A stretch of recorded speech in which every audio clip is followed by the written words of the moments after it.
It happened in one of those hallways where dreams and cruelty live side by side. The kind of hallway where lockers slam like thunder and gossip flows faster than truth.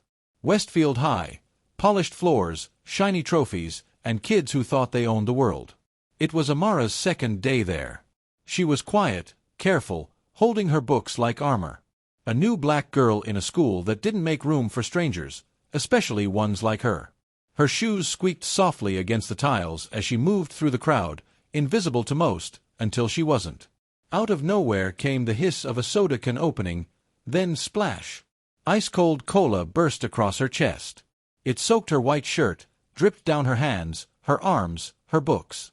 Laughter rippled through the hall, sharp and cruel. "Oops," said a voice that dripped with mock innocence. Brittany. Blonde hair, captain of the volleyball team, the girl every teacher adored and every parent praised. She stood with one hand on her hip, grinning like a queen watching her court laugh. "Guess someone doesn't know how to walk." The crowd roared. A few even pulled out their phones. The red recording lights blinked like tiny, merciless eyes.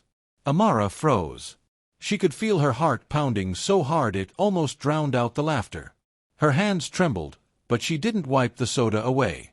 She just stood there, breathing through the humiliation, tasting salt, maybe from the soda, maybe from tears she refused to let fall. The smell of syrup filled the air. Someone whispered, "Oh my God, did you see that?" Another laughed louder. Brittany tilted her head, pretending concern. "You okay, sweetheart?" She didn't wait for an answer. She tossed her empty can into a nearby trash bin and strutted off, high ponytail swaying like victory. Amara could have screamed. She could have cried. But she didn't. She just lifted her eyes, dark, steady, fierce in their quiet. The laughter faded when she finally spoke, her voice low and calm, almost like a prayer. "You'll regret laughing." It wasn't a threat. It was something else, a promise made in dignity, not anger. The kind of sentence that doesn't echo loud but stays inside people's minds long after the noise stops. Just then, the principal walked past. He saw the mess. He saw Brittany's smirk. He saw Amara's soaked clothes. But he didn't stop. Didn't say a word. He just adjusted his tie and kept walking. Silence, the kind that hurts worse than words. Someone whispered, "He's not gonna do anything?" But by then, Amara was already walking away. Each step slow, steady, heavy with soda and pride. Her shoes left faint, wet marks on the floor behind her. The laughter rose again, weaker this time, like they were laughing just to fill the guilt in the air. As she reached the corner, she heard Brittany's voice again. "We don't need her kind here." Her friends laughed. But even they looked uneasy now. Something about the way Amara walked away, calm, controlled, made it hard to keep laughing. Later, when the video hit social media, people called it the cola incident. Some laughed. Some were angry. But most just scrolled on. That's the thing about cruelty, it entertains until it doesn't. Amara went home that day and sat by her window. She didn't talk to her mother about what happened. She just watched the sun sink behind the buildings and thought about how small the world could be. Her fingers traced the condensation on the glass. Somewhere deep inside, she whispered again, "They'll see me. One day, they'll all see me." The next morning, she wore the same shoes, still faintly sticky from yesterday, and walked into school with her head high. The hallway went quiet for a moment, then the whispers started again. "That's her. She's the one from the video." She didn't even fight back. Brittany walked past her with a smirk. "Wow, brave enough to come back," she said loudly, for everyone to hear. Amara said nothing. Just looked at her, not with hate, but with that same unsettling calm. And that silence made Brittany's smile falter for just a second. During lunch, Amara sat alone, unbothered by the snickers. She opened her sketchbook, the same one she carried everywhere. The pencil moved softly across the page, sketching faces, some kind, some cruel. She didn't draw from anger. She drew from memory. Across the room, Brittany watched her from her table of friends. For the first time, she felt something strange, irritation mixed with confusion. Why wasn't this girl breaking down? Why wasn't she crying or begging for pity like most would? Brittany didn't realize it yet, but she was losing control. Because the real power was shifting, not in noise, but in silence. By the end of the week, the video had thousands of views. A few comments defended Amara. "That's messed up. This isn't funny." But Brittany didn't care. She loved attention, even the bad kind. "People are just jealous," she said with a shrug, brushing her hair back. But late at night, when she scrolled through the comments again, one reply caught her off guard. "You should be ashamed. That girl handled it better than most adults would." She ignored it, but the words stayed. Meanwhile, Amara began to notice something changing inside her. The laughter that once haunted her now felt distant. Each cruel word became fuel. Each smirk, a spark. She started to believe that maybe pain wasn't meant to break her. Maybe it was meant to build her voice. Still, the world at school hadn't changed. Brittany and her friends still ruled the halls. But under their laughter, there was a faint crack, a sense that something big was coming. On Friday, as the last bell rang, Amara walked down that same hallway where it all began. The same lockers. The same floor. The same faces. But something in the air was different. Maybe it was her posture, taller now. Or maybe it was the way her eyes didn't lower anymore. She passed Brittany by the lockers. Brittany glanced at her, expecting the old timid stare. But Amara didn't flinch. She just met her gaze, held it, and kept walking. That look, steady, fearless, unsettled Brittany more than anything else could. That was the moment it started to shift. The bully didn't know it yet, but she'd just woken the fire she couldn't control. And that's how the story begins, not with revenge, not with violence, but with quiet dignity rising from humiliation. A hallway filled with laughter that would soon turn to silence. A new girl who carried not just pain, but power. And as the doors closed behind her, the world at Westfield High had no idea that this quiet girl's story was about to shake them all. It started small, whispers that floated through the cafeteria like poison in the air. A laugh here, a snicker there. Then came the comments that weren't jokes anymore. "She thinks she's special. Look at that hair. I heard she lives in the bad part of town." Every day, Amara walked through those halls knowing that someone, somewhere, was waiting to remind her she didn't belong. Her second week at Westfield High became a slow war, not with fists, but with words, stares, and silence. Brittany was always at the center. She moved through the school like she owned it, her laughter sharp and rehearsed. The teachers adored her. The principal called her an example of excellence. But behind the polished smiles, Brittany's heart was darkened by jealousy she didn't understand. There was something about Amara's calmness, the way she refused to react, that made Brittany furious. She needed a reaction. She needed Amara to break. One afternoon, as Amara ate lunch alone in the corner of the cafeteria, Brittany's friends walked over. They smiled, that fake kind of smile that hides knives behind it. "Hey, Amara," one of them said sweetly. "We were just wondering, is your hair real?" The table laughed. Amara looked up from her tray, her fork pausing mid-air. She wanted to respond, but her grandmother's voice echoed in her mind, "Don't argue with ignorance. Let your light answer for you." So she said nothing. That silence, that grace, only made them laugh harder. When Brittany saw her friends return, giggling about how Amara just sat there, she felt a strange thrill. But deep inside, beneath all that pride, something small and ugly began to grow, a shadow that would soon swallow her. By Friday, things got worse. Notes were taped to Amara's locker. "Go back where you came from. You don't belong here." Someone even scrawled on her locker door with red marker, "Not welcome." She wiped it off before anyone could see, hiding the pain like she always did. That night, she sat under the soft yellow light of her bedroom lamp. Her mother had gone to bed early after another long shift. The room was quiet except for the sound of her pencil moving across paper. She drew herself, small, surrounded by laughter, but her heart glowed like fire. She titled it Storm. The drawing felt like breathing, like speaking without needing words. When she finished, she looked at it for a long time and whispered, "They don't see me now, but they will." The next morning, an announcement came over the school's intercom, "Attention, students! Submissions are now open for the annual Unity Art Competition. First prize, a $20,000 scholarship, and a feature in the National Student Art Showcase. The whole cafeteria buzzed. Brittany grinned proudly. Everyone knew she'd been last year's winner. "Guess I'll be winning again," she said, twirling her hair. But across the room, Amara's heart stirred. For the first time since she'd arrived, she felt something ignite inside her, purpose. That night, Amara began to work. She didn't have fancy brushes or expensive paints like Brittany. She used what she had: broken pencils, old newspapers, paint her uncle had left behind years ago. Each stroke carried something deeper than skill, truth. Her drawings told stories of people who endured pain and still stood tall. They told stories of her grandmother, of home, of every quiet child who had ever been laughed at for being different. But word travels fast. When Brittany heard that Amara had entered the competition, she laughed out loud.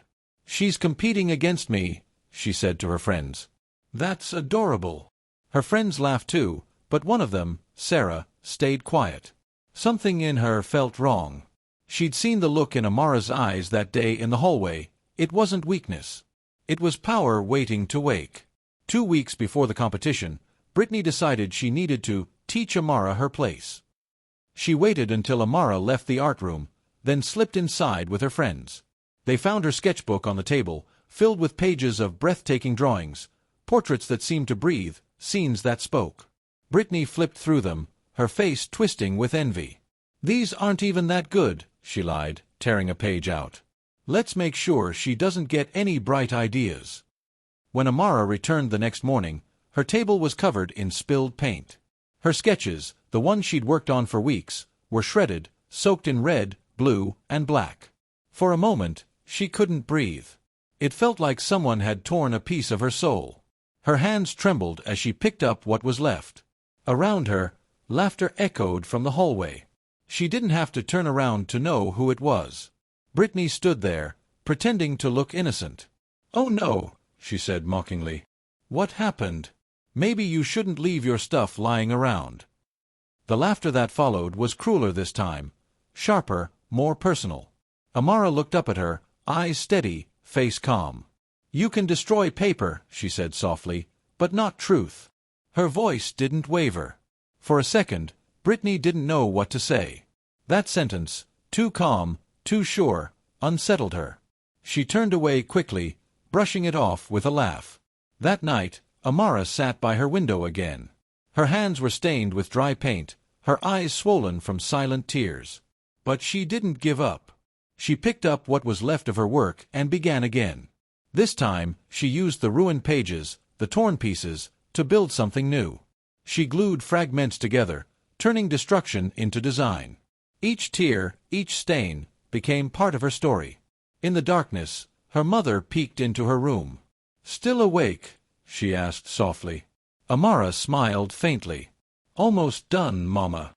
Her mother walked over, placed a gentle hand on her shoulder, and whispered, "Whatever they're doing to you, don't let it change your heart." When Amara finally put down her brush, the first light of dawn touched her face. Her eyes were tired but alive. She looked at her creation, raw, imperfect, powerful. It wasn't pretty, but it was real. At school, Brittany's reign continued. She laughed louder, posed for pictures, and talked about the competition as if it was already hers. But deep down, something about Amara's calm haunted her. Even her friends began to notice. "Why do you care so much about her?" Sarah asked one day. Brittany shrugged, pretending not to care, but her jaw clenched. "Because she thinks she's better than us." No one replied. As the art competition drew near, tension filled the halls. Amara walked past Brittany one morning, carrying her art folder close. Brittany smirked. "Ready to lose?" Amara stopped for a moment. Her voice was quiet but steady. "I'm not competing to win," she said. "I'm competing to tell the truth." Brittany rolled her eyes, but something in her chest tightened.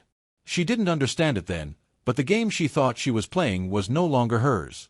And as the final week began, everyone could feel it, a quiet storm building behind Amara's calm eyes. The kind of storm that doesn't make noise until it's ready to change everything. The morning of the competition felt different. The air was tense, heavy with something unspoken. Students filled the gymnasium, chattering excitedly, their voices echoing against the high ceiling. Rows of art stood on easels under bright lights, paintings of sunsets, cities, and smiling faces. The smell of paint and floor polish hung in the air. Parents, teachers, and even a few reporters from the local paper had come to see the show. It was the biggest event of the year. And in the crowd, two names carried all the weight: Brittany, the reigning champion, and Amara, the new girl everyone whispered about. Brittany arrived early, dressed perfectly as always, her hair flawless, her smile camera-ready. She posed beside her painting, a vibrant portrait of herself standing in front of the school with a golden sky behind her. The colors were bright, her technique was sharp. "Beautiful work, Brittany," said Mr. Lawson, the art teacher. "You never disappoint." She smiled sweetly. "Thank you," she replied, eyes glinting with quiet arrogance. Then she turned slightly and glanced toward the back of the gym, where Amara stood alone beside her covered canvas. Amara's clothes were plain, her hands still faintly stained with charcoal. She didn't mingle, didn't talk. She just stared at the draped sheet covering her work, her heart pounding beneath her calm exterior. Every humiliation, every cruel word, every drop of soda that had once stained her shirt, it all lived inside that painting. She had poured herself into it, piece by piece, night after night. When the principal stepped up to the microphone, his voice carried over the crowd. "Welcome to this year's Unity Art Competition. We are proud of each student who used their talent to express what unity means to them." His words rang hollow to Amara. She'd seen what this school really meant by unity: silence in the face of cruelty, applause for those who already had power. Brittany went first. The spotlight hit her face as she smiled confidently. "My painting," she began, "represents the spirit of Westfield High: excellence, pride, and leadership." She gestured toward her work, a picture-perfect image of herself surrounded by cheering classmates. The crowd clapped politely, the teacher smiled, and the judges nodded in approval. It was exactly what they expected from her: polished, safe, empty. Then came Amara's turn. She could hear her own heartbeat as she walked to the stage. Every step echoed in her ears. Some students whispered. Others snickered quietly. Brittany crossed her arms, smirking. "This should be good," she muttered to her friends. Amara reached the center and took a slow, deep breath. Her hands trembled slightly as she gripped the edge of the white sheet. For a moment, she closed her eyes. Then, with one motion, she pulled the cover away. Gasps filled the gym. Her mural wasn't neat or polished. It was raw, alive, almost painful to look at. It stretched across 3 panels: burnt paper, broken glass, torn sketches all fused together. It showed a black girl standing in the middle of a storm, her hair wild, her clothes soaked, while shadowy figures around her laughed. But from the girl's chest, light burst out, bright, defiant, unstoppable. The title written in the corner: "They tried to silence me." The silence that followed was heavy. You could hear breathing. Someone in the back whispered, "Wow," another said softly, "It's powerful." Brittany's smile vanished. Her eyes darted across the mural, her face growing pale. She saw herself in the shadowy figures. She saw her own smirk, the soda can, the laughter. Her chest tightened as the realization hit: the whole school was seeing what she'd done, what she'd been. Amara turned to face the audience. Her voice was soft, but it carried across the room. "This is for every kid who was told they didn't belong. For every person who was laughed at, ignored, or made to feel small because of how they looked. I wanted to show that no matter how dark the storm gets, the light inside us can't be broken." For a long moment, no one moved. Then a single clap echoed from the back. Another followed. And then, suddenly, the entire gym was on its feet. The applause was thunderous. Cameras flashed. Teachers wiped tears from their eyes. Even the judges, those who had smiled politely during Brittany's speech, stood in awe. Brittany's friends looked at her nervously, unsure whether to clap or stay quiet. She couldn't move. Her throat felt tight. Her stomach churned. She wanted to disappear. For the first time, she wasn't the one being admired, she was the one being exposed. Mr. Lawson walked onto the stage, his voice trembling. "Amara, this isn't just art. It's truth." He turned toward the audience. "And sometimes, Truth is the most powerful form of unity there is. Reporters rushed forward, snapping pictures, asking Amara questions. What inspired you? How long did it take? But she didn't answer right away. She just looked at the crowd, the same faces that once laughed at her, and smiled faintly. Not with pride, but with peace. When the judges announced the winner, no one was surprised. First place, Amara Johnson, for they tried to silence me. The crowd erupted again. Students who had mocked her were now cheering. The same kids who had looked away during her humiliation were now filming her in admiration. That's how people are, quick to follow power, slow to stand by truth. Brittany stood frozen, her perfectly polished world cracking beneath her feet. She forced a smile, clapping stiffly, but her eyes burned. She wanted to be angry, but deep inside, all she felt was shame. The kind of shame that doesn't fade easily, the kind that makes you face who you really are. As Amara stepped down from the stage, Brittany brushed past her, pretending not to care. But Amara stopped and looked at her, eyes calm, voice steady. "You asked me once where I came from," she said softly. "Now you know, from the storm." Then she walked away, leaving Brittany speechless. That night, the video of Amara's unveiling spread across social media. Clips of her mural, her speech, her calm strength, they went viral. News outlets shared it. People called her the girl who painted the truth. Messages flooded the school's website. "Proud of you, Amara. That art changed me. We see you." But the most powerful reaction came not from the outside world, it came from the silence in Brittany's room. She sat on her bed, scrolling through the video again and again. Each time she saw the light pouring from that painted girl's heart, she felt something breaking inside her. She thought of all the times she'd laughed, all the times she'd stood above others to feel taller. And for the first time, she didn't see a queen. She saw a coward. Meanwhile, Amara sat quietly in her small room, her mother beside her, smiling proudly. "You did it," her mother whispered. Amara shook her head softly. "No," she said. "Truth did." Outside, the night was quiet. The storm had passed. But its echo still lived in every heart that had witnessed what happened that day, the moment a girl they mocked became the mirror they couldn't look away from.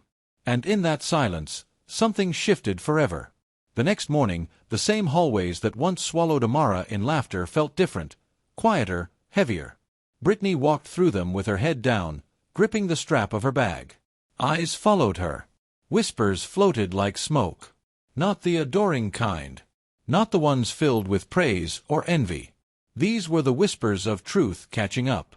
Screens glowed in every hand, showing her face, her laughter, her cruelty. The video of Amara's mural had gone viral overnight. Millions had seen it, and seen her. The golden girl of Westfield High, exposed in front of the world. Her sponsors called to pause the collaboration. Her college recruiter canceled an interview. Her friends stopped replying to her messages. Even the principal, who once smiled too wide in her direction, looked away when she passed. Amara arrived later that morning, her steps soft but sure. The sun from the high windows spilled across her face as if the light itself had chosen her. The same hallway that once drowned in laughter now erupted in applause. Students clapped as she walked by, not the kind of cheer that comes from pity, but from awe. She didn't look around, she didn't bask in it. Her eyes stayed forward. Calm. Graceful. Unshaken. The noise of the crowd couldn't reach the stillness inside her. The principal stepped out of his office, straightening his tie. For once, he looked uneasy. "Amara," he said, his voice trembling slightly. I owe you an apology. We failed you. I failed you." Cameras from the local news turned toward them. Teachers, once silent in the face of cruelty, now nodded as if they'd always stood on the side of justice. Amara only smiled faintly. "Thank you," she said. "But I'm okay now." And in that simple answer was a weight they couldn't carry, the quiet strength of someone who no longer needed permission to exist.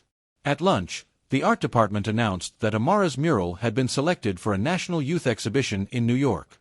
A full scholarship offer came from the same foundation that funded the Unity Art Competition. Her phone buzzed non-stop, interview requests, invitations, messages from strangers saying her story gave them courage. But through it all, she stayed the same quiet girl who once walked alone, sketching by the window light. That afternoon, when the last bell rang, Brittany finally found her chance. She stood by the steps near the exit, waiting. The sky was a gentle gray, rain threatening to fall again, like a memory repeating itself. When Amara walked past, Brittany's voice cracked the silence. "Amara, wait." Her words rushed out, desperate. Amara stopped, turned slowly. The girl who once sneered at her now looked smaller somehow, shoulders bent, mascara smudged, confidence gone. "I'm sorry," Brittany said, her voice breaking. "I didn't mean. I just—" She couldn't finish. Her eyes filled, hands shaking. For a long moment, Amara said nothing. The wind moved between them, carrying all the things that didn't need to be said. Finally, she took a slow breath. "Forgive yourself first," she said quietly. "No anger. No pride. Just truth."